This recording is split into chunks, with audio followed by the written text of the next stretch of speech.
countdown for blast off. X minus 5, 4, 3, 2, X minus 1, fire.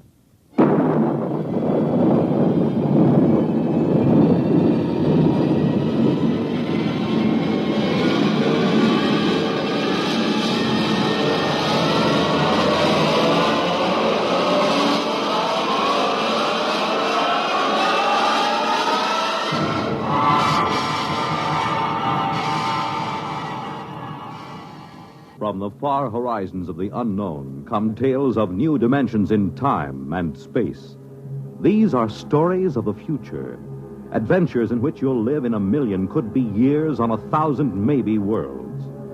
The National Broadcasting Company, in cooperation with Galaxy Science Fiction Magazine, presents X minus 1.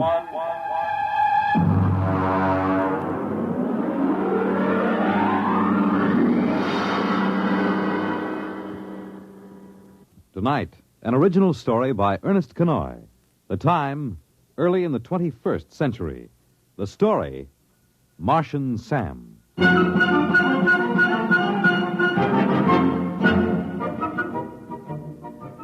whole thing started the first day of spring training. I'd gotten into camp 2 or 3 days before and started to loosen up a little. Because at my age, even batting fungos to an outfielder can tie your muscles up into knots. Although, as a matter of fact, I'd bet that I was in better condition than half the Humpty Dumptys on the club. We hadn't won a pennant since, 1997, or was it 98? And it looked like we had a permanent lease on 12th place. The Los Angeles Dodgers were in pretty sad shape, and that's the honest truth. I was standing behind the batting cage watching a couple of kids from our Tokyo farm team when Tommy Watson from the New York Times Tribune News caught me by the elbow. Hi, Joe. Well, how does it look this spring? Well, Tommy, the club has been considerably improved. Mm-hmm. Several of the youngsters are ready to deliver this year, and, of course, we expect sterling performances from our veterans. Is that what you want? Oh, come on now, Joe, come off it. Has old man Castle loosened up enough to buy a catcher? Not that I know of. Well, how about a left-handed pitcher? Well, they're those 2 boys from Tokyo. Oh, come on, they couldn't throw a cream puff across the dining room table. Well, how does it feel to be first base coach for a team that'll clinch last place by July 4th? You're very kind, Tommy. Very kind. I just hate to see that old tightwad Castle run this club into the ground. I remember my father used to tell me about the times way back, when they were still in Brooklyn. And I can remember going down to Robinson Stadium when I was a kid to watch doubleheaders with the Denver Giants. Now look at them. A bunch of overage bums and a few kids who could hardly make the high school team. And all Castle's money goes to buy sports rockets for that screwball son of his. Oh, Joe, baseball isn't what it used to be.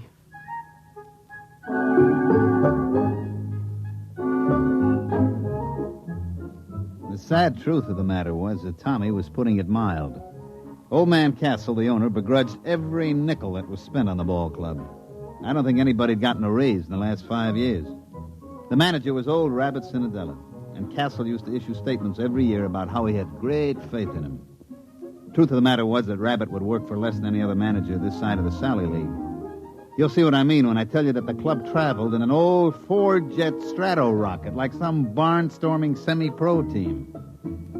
I was in the locker room looking down at my feet to avoid looking around that were passed for ball players on this Los Angeles Dodgers when Rabbit come up to me.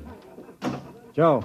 Yeah? Get your pants on and come into the office. Oh, what's the matter? Never mind. Come on. Okay. Listen, Rabbit, what are we going to do about a left-handed pitcher? Later. Joe, I had an idea. I thought we could take one of the right-handers and sew the letter backwards across his shirt, and maybe that'd fool the other club. Yeah. Come on inside. Or maybe we ought to disguise Iron Mike, the batting practice robot. All right, that's enough. Joe, the old man's dead. What? I said he's dead, old man Castle. Heart attack. I figured we had him scared so he'd loosen up a little dough for players, and then he goes and does this to us. Can't trust nobody. Well, who gets the club? His son. What, you mean Whistling Willie Castle, the Jetstream playboy? That's who. But he doesn't know anything about a ball He club. doesn't have to. Old man Castle owns 72% of the stock. And it all goes to Willie. Well, what's going to happen? Beats me. Probably sell us all out and buy a new rocket. Is he here? It was in the Earth-Moon small boat race when it happened. They got a message to him when he hit the direct beam off Lunaport. He could have landed and taken the shuttle back and made it in one day. But he was leading in the race, so he just kept going. He's due in a couple hours. You think you can get him to go for a left-handed pitcher? I don't know. We'll have to try.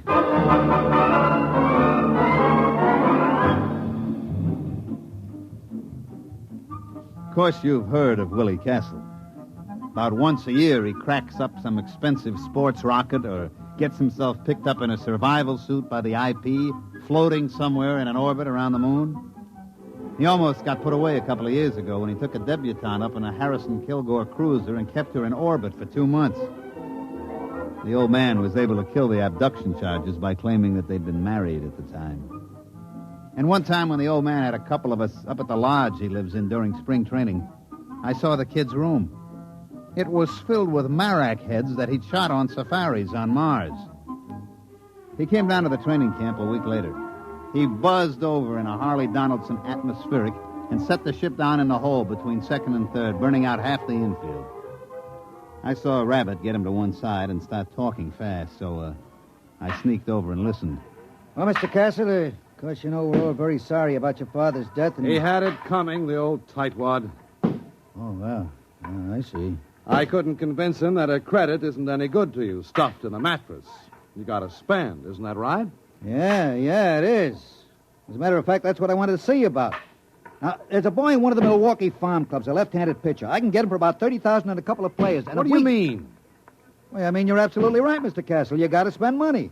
And if we could get a little help in pitching and maybe an outfielder or two... You mean spend money for baseball players? Well, yeah. That was what I had in mind. Now, wait a minute. This baseball team was my father's hobby, like some old men collect stamps or play checkers. Now, in the terms of the will, I can't sell it.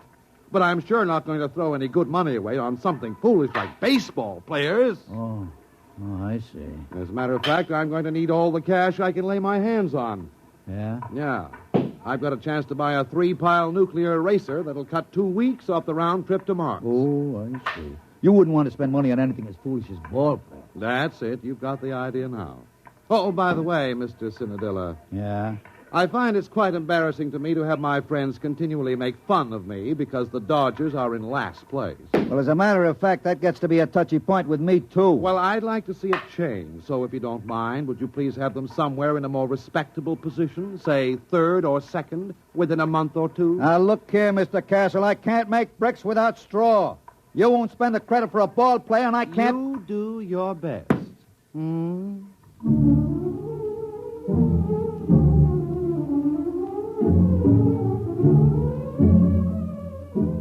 Well, after that interview with the new owner, Rabbit went out and tied one on, and I had to run the ball club for 2 days till we got him straightened out.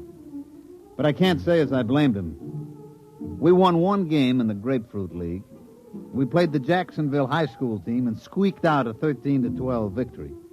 What the Yankees and Braves did to us, I'd rather not say. We opened the season at home, and a mediocre pitcher for Pittsburgh threw a no-hitter at us.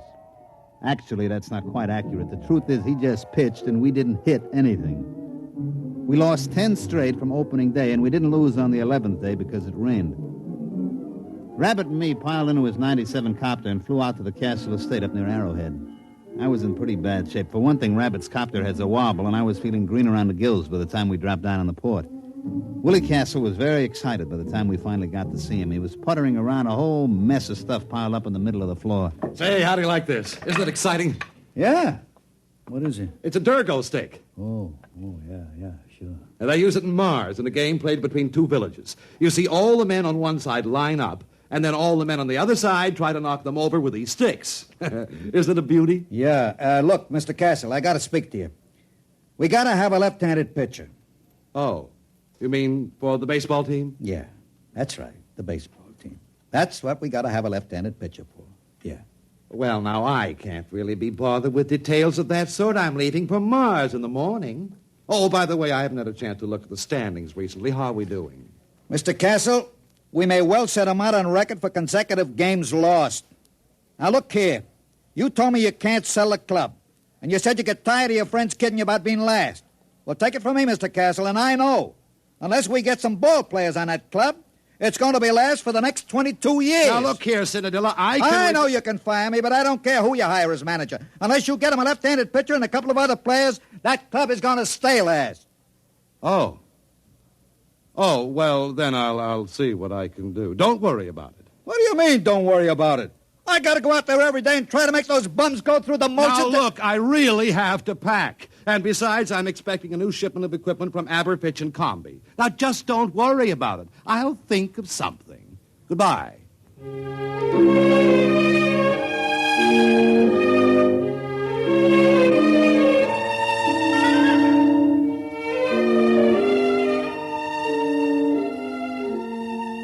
Next day, we lost a doubleheader to Cincinnati by a score faintly reminiscent of basketball. And that's the way it went. Oh, we won a couple here and there. Like they say, you can't lose them all. About the middle of the season, we were so far behind that the local papers just dropped us off the standings, didn't even bother to report it. It was about this time that Willie Castle returned from Mars. He came out to see us at the ballpark just before the massacre. Well, I noticed, Mr. Cinadilla, that we're still in last place. Yeah, Mr. Castle, we are. We are lucky we are still in the league. With the ball players that you've given me. Well, I just wanted to tell you that I made a small bet with one of the boys at the country club. Yeah? Yes. I bet 1,000,000 credits that we'd win the pennant this year. That's nice. You don't seem to understand. I expect to win that bet. Yeah, sure. And I expect to put on a Monroe suit and win the Miss Universe title. I told you to leave everything to me. Now, I'd like you to come into my office, if you please. I have a few things I'd like to talk over with you. For one thing, I've signed a ball player. You what? Oh, look here, Mr. Castle. This I got to complain about. My contract is clear. No ball player gets signed without my okay. Just come into my office, please. I'll explain everything.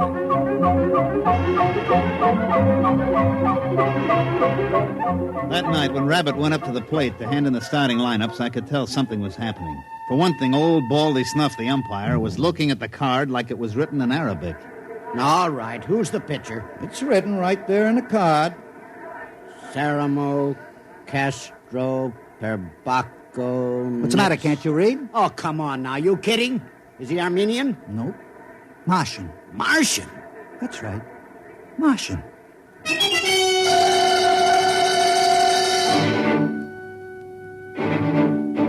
Of course, the riot didn't really start until our pitcher got out on the mound.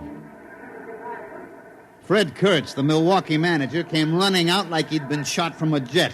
Baldy Snuff was hollering. The whole Milwaukee bench was looking for a fight, but Rabbit just stood there quiet and calm. He can't do that. He can't do that. Look at that thing. What is that? That's my pitcher. We call him Sam. But you can't play with that. That ain't a ball player. That isn't even a human being. What are you trying to pull, Rabbit? Listen, I got my rights. I sign them legal. Here's the contract. But now look here, Rabbit. You can't get away with that. That thing's only about 2 feet high. 18 inches, as a matter of fact. But how's he gonna pitch? He hasn't even got any arms. Sure he has. He's got it curled up. Hey, Sam, wind up. But that arm, it's 32 feet long. That ain't legal. You gonna let him get away with that? Oh, there's one other thing. On the end of that arm, look, you see? That's his eye. Rabbit, I'm gonna punch you right in the nose. Now take it easy, Kurtz. Take it easy. Look, I got the papers all here. I've got the United Nations Concordat with the Marshall Colonial Government, a Supreme Court decision in the case of Schultz versus Karawa, Kalpabol, Kalfitz, et al. It's legal. Any Martian citizen is entitled to the same legal rights and privileges as a citizen of Earth. And among those is the right to play ball in a national league. I protest again. I forfeit the game. Rabbit, I'm gonna punch you right in the nose.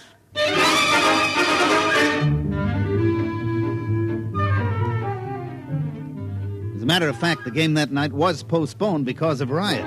The next morning, everybody met in the commissioner's office, and sure enough, it was legal. Martian Sam, we come to call him, was a legally signed player for the Los Angeles Dodgers. I told you not to worry. I found Sam in a village just north of Marsport. He's a klugel hunter. A what? A klugel hunter. Klugels are fast little animals that run about 80 miles an hour, and the hunters go out and throw rocks at them and kill them. Sam's a klugel hunter. He ought to be a pretty good pitcher. How about the other clubs? What happens if they get klugel hunters? Oh, they won't. You see, it's basically contrary to Martian psychology. They won't ever leave their own villages. And how come Sam left? Well, it was an unfortunate accident, really. You see, when I first met him, I gave him a stick of chewing gum. Yeah? Well, he got hooked. What do you mean, hooked? Well, for Martians, the chicle seems to be habit-forming. Sam is a gum addict. Well, naturally, as soon as this was discovered, the traffic was prohibited. There's a death penalty for importing of chewing gum to Mars. But it was too late for Sam, so he came out with me. You mean all we gotta do is keep him supplied with chewing gum? That's right. I told you I'd take care of it, didn't I? Now you've got your left-handed pitcher.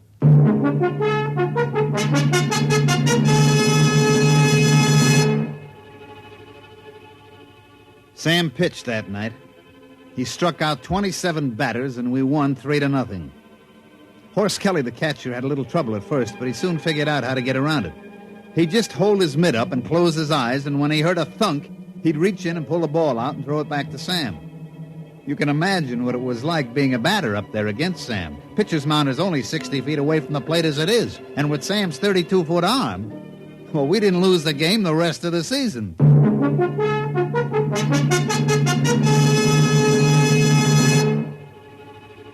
Of course, we started out so far behind that by the last game of the season, we were tied with the Milwaukees, and we were playing them at Milwaukee.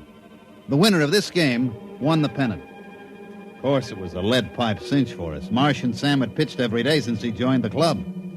He looked real cute out on the mound, standing 18 inches high in his little Dodgers uniform and in that long 32-foot arm.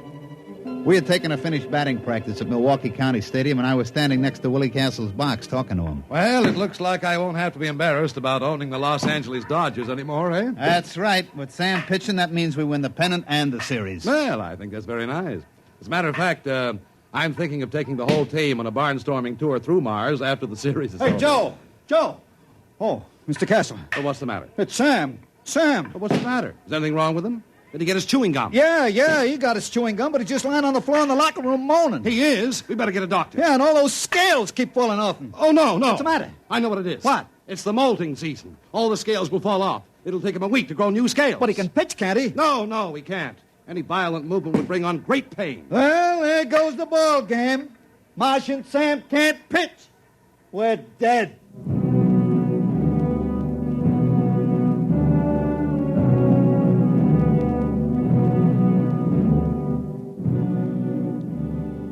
Rabbit put it mild.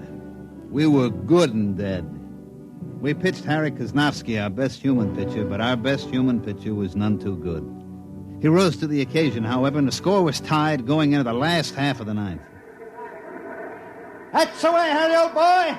That's the way. Pour it in. Come on, Harry. You can do it, baby. Unfortunately, he couldn't. He hit a streak of wildness and walked 3 straight men. Things were very quiet in the Dodgers' dugout. One more walk would force in a run, the ball game would be over. Then as we all sat there staring out at the mound where Harry was sweating, we heard a little shuffling noise. Oh, what's that? Sam! Sam, what are you doing out here? And then with the little squeaks that he used for talking, Sam told us what he wanted to do. He wanted to pitch. But, Sam, you can't. You're molten. Your scales. All right, Sam, all right. If that's the way you want it, you get out there. You pitch at that one batter. It's 2 out. You strike him out, it'll go to extra innings, and we'll win the ball game.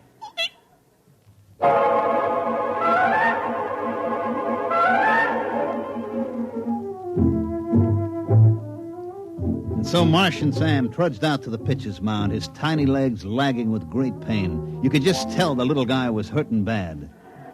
Now pitching for Los Angeles, Martian Sam. We knew that Sam could do it now. We only had to face one batter and we'd get our chance again. Horse threw the ball out to him and Sam stood there, his eye on the end of his 32-foot arm, blinking with pain. All right, batter up. Let's get a batter in there. The umpire called for the batter and nobody came out of the Milwaukee dugout. Hey, come on, let's go.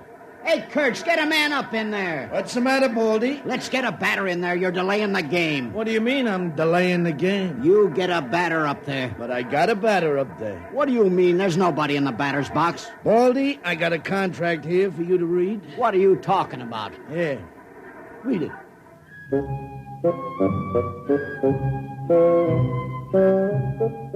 Well, of course, everybody knows what happened. The Milwaukee Braves had signed an intelligent virus from the moons of Jupiter.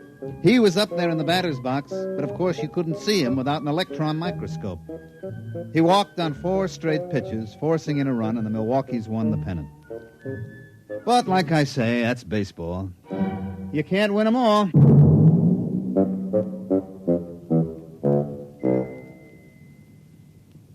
You have just heard X-1, presented by the National Broadcasting Company in cooperation with Galaxy Science Fiction Magazine, which this month features Time in the Round by Fritz Leiber, the story of a dictator who suffered more than any dictator in history. He was so puny, and his victims were so impregnable. Galaxy Magazine on your newsstand today. Tonight, X-1 has brought you Martian Sam, an original story written for radio by Ernest Kinoy. Featured in the cast were Mandel Kramer as Joe, Santos Ortega as Rabbit, Ivor Francis as Willie, Jack Orison as Baldy, Bob Hastings as Tommy, and Bill Zuckert as Kurtz. Your announcer, Fred Collins. X-1 was directed by Daniel Sutter and is an NBC Radio Network production.